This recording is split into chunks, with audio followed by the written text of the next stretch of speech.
Good morning, students. In today's lecture, earlier we have seen Arden's theorems. Now today we are going to say Myhill's theorem. Myhill Nerode Theorem, right? Myhill Nerode Theorem. We are going to discuss this theorem and we are going to take an example by which we can explain what exactly the Myhill Nerode Theorem is all about. Okay. So before starting that, definitely I would like to mention you what are the main, what are the two purposes in which Myhill Nerode Theorem is used. See, there are two purposes for which the Myhill Nerode Theorem is used. First is Myhill Nerode Theorem is used to test any language which has been given to us, any language, if regular language or not. So what is the main purpose of Myhill Nerode Theorem? See, there are two purposes of Myhill Nerode Theorem. First purpose is Myhill Nerode Theorem is used to test any language which is being provided to us is a regular language or not. This can be tested with the help of Myhill Nerode Theorem, right? And second, what is the second objective or second purpose of Myhill Nerode Theorem? The second objective is to minimize the DFA, deterministic finite automata, right? Using Myhill Nerode Theorem, right? So there are two main objectives or two main purposes of using Myhill Nerode theorems. We can detect whether the language which has been provided to us is a regular language or not with the help of Myhill Nerode theorem, and we can also minimize the DFA using Myhill Nerode theorem. Now this thing is clear. What are the main objectives? What are the main purposes of Myhill Nerode theorem? Right? Now I'm going to explain what exactly the Myhill Nerode theorem is all about, right? Now we are going to discuss what is Myhill Nerode theorem, right? Suppose given language,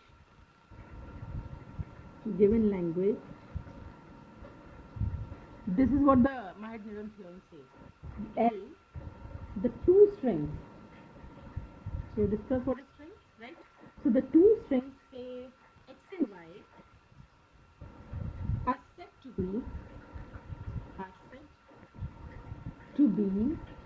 in the same class,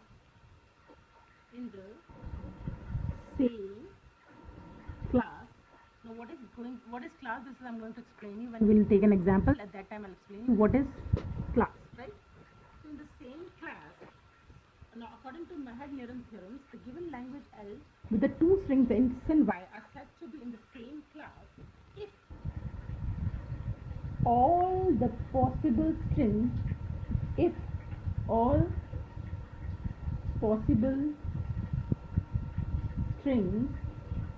say z are either x and z or y. So what are the two probabilities?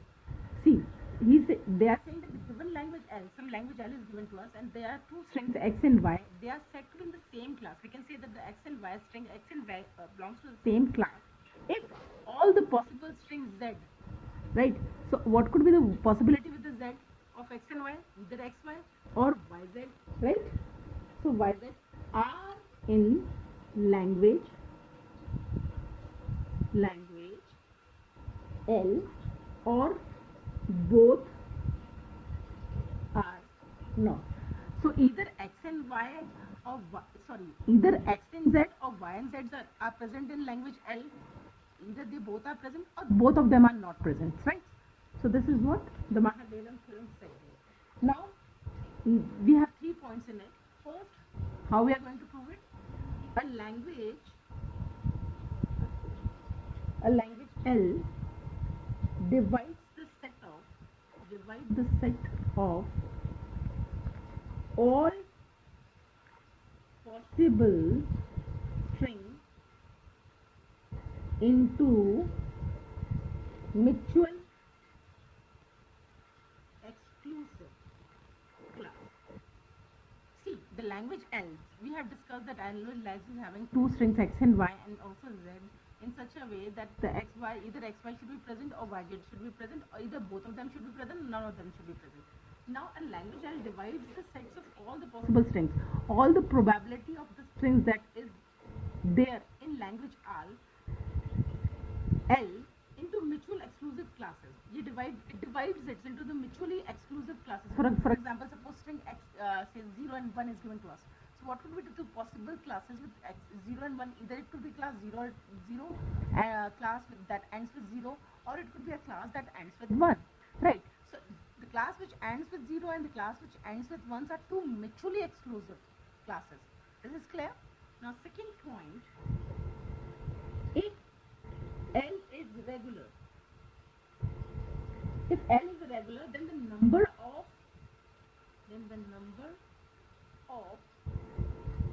classes created by L is finite.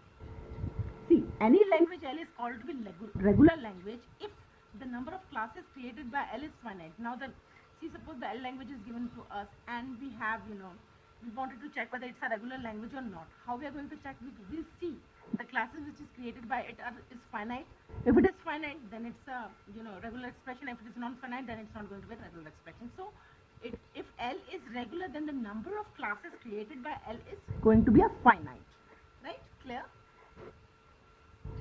Now third, what is the third clause of Myhill Nerode Theorem? Right?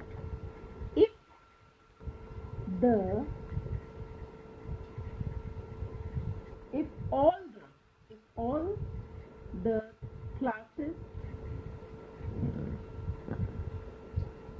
L created by L, you can say created by L is finite, then then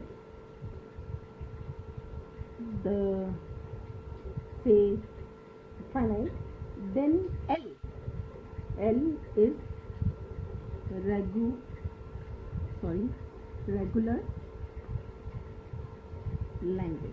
See, first we have seen that the L is regular when the number of classes created by it is finite, and second time it is saying that if the classes is a finite, then the L is regular, right? So it's just a reciprocate of it.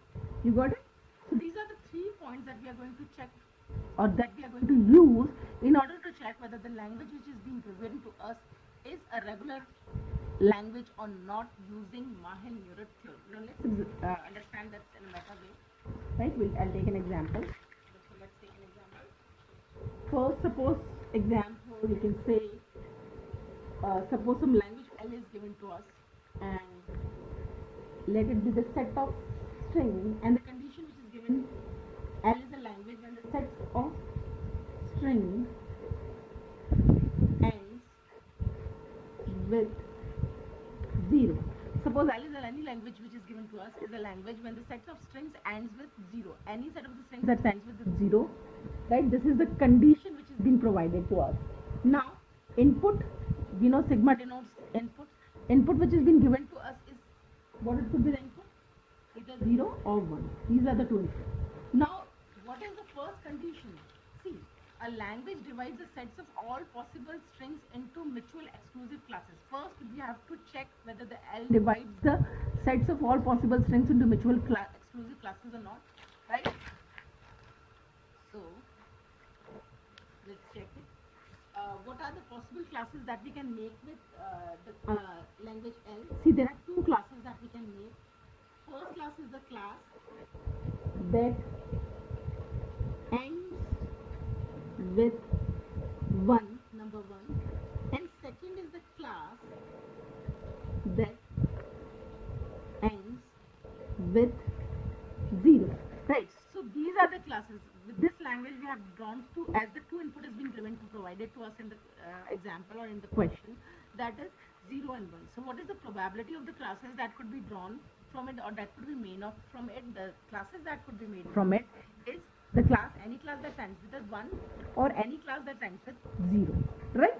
So these are the 2, and these 2 classes are mutually exclusive. One exclusive means something which is extraordinary, which is not common. So the classes that ends with 1 is mutually exclusive class. The class which ends with 0 is again a mutually exclusive exclusive class. So the mutual exclusive class concept is clear to you, right? Now we see, we can also make, say, if you want to, make a DFA created with the according to conditions, we can also draw the DFA. What is the DFA? If we want to draw the DFA of this example, how we are going to, we can also do make DFA, say Q0 and say Q1, right? And what is the condition which is being given to us? Is a set of strings that end with 0. So only the transition will take place, or say Q0 is the final state and this is the initial state. We know Q0 is the final state. Now the sets of strings with end with 0. So only the transition will take place when the input is 0. So we are going to 0, and when the input is 1, there is no transition taking place. That is, we can point it towards the 0 itself, and again it's 1. Then no transition. So if you have to make DFA of it, the condition which is being provided to us, the DFA is going to be like that, right? Now we are going to make languages. See, what was the condition which is first? We'll draw a class which have 0 in the end. So what could be the probability of the strings, pair of the strings? 0, 0, 0, 0, 0, 0. No, let's take the two strings first, 0, 1, then 1, 1, 0, say 1, 0, 1, 0, up to infinity. So you can see in all the strings it ends with 0, 0, 0, ends with 0, right? Then we can, it's again ends with 0, this again ends with 0, this again ends with 0. So this is a language in which all the strings end with a 0. Now again you can take a second condition that could be taken is ends with 1, 1, 0, 1, then 1, 0, 1, 1, 0, 1, 1. So like this you can take. Now here you can see that all the strings ends with 1. Here 1, here 1, here 1, here 1. You can see all the strings ending with 1.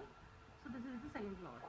Now we have to consider x. Suppose first we take x to be 1, 0, y to be, this is x, this is y. So let's take x from the first condition now.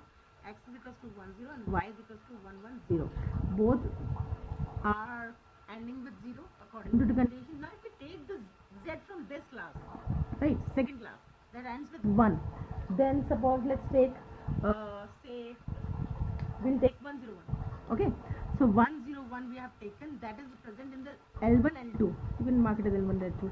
So which is present in the L2, right? Now, what according to the Myhill's theorems? First we have divided the class into the mutually exclusive classes, right? We have divided, right? Now LA is a regular, the number of classes created by is finite. Now first understand this. The given language L is provided to us. The two strings x and y are said to be in the same class if all the possible strings z within x, y, or z are in a language or both are not. Now we'll see this clause. Now if we make x, z of x, what is going to be 1, 0, 1, 0, 1. Then we are going to yz, then it's going to be 1, 1, 0, 1, 0, 1. See, it ends with 0, and according to us, according to clause, it should not end with 0. So this is not going to be a regular language since it is end with 1. Now if we take the z from the L itself, L1 itself, this is L1 and this is L2. If we take the L from L1 itself, z also say, we take 0, suppose 0, 0. Let's take z this time. Now this is the first condition. Now the second condition, we take x is equals to 1, 0, y is equals to 1, 1, 0. Now see here, x is equals to 0, y is equals to 0 from L1. Now we are also taking z also, instead of L2 we are taking z also from L1, that is 0, 0. We are taking z equals to 0, 0. Now what is going to be the combination? X, z equals to 1, 0, 0, 0. Then y is equals to y, z is going to 1, 0, 0, 0, 0. Hence it is ending with a 0, and hence it is a language with a finite regular expression. True. Hence true. This is clear to you. If you have any queries, you are free to ask me. Please go through this Arden's theorems and this, this Myhill Nerode theorem properly. And if any confusion is there, please do feel free to ask me. Thank you.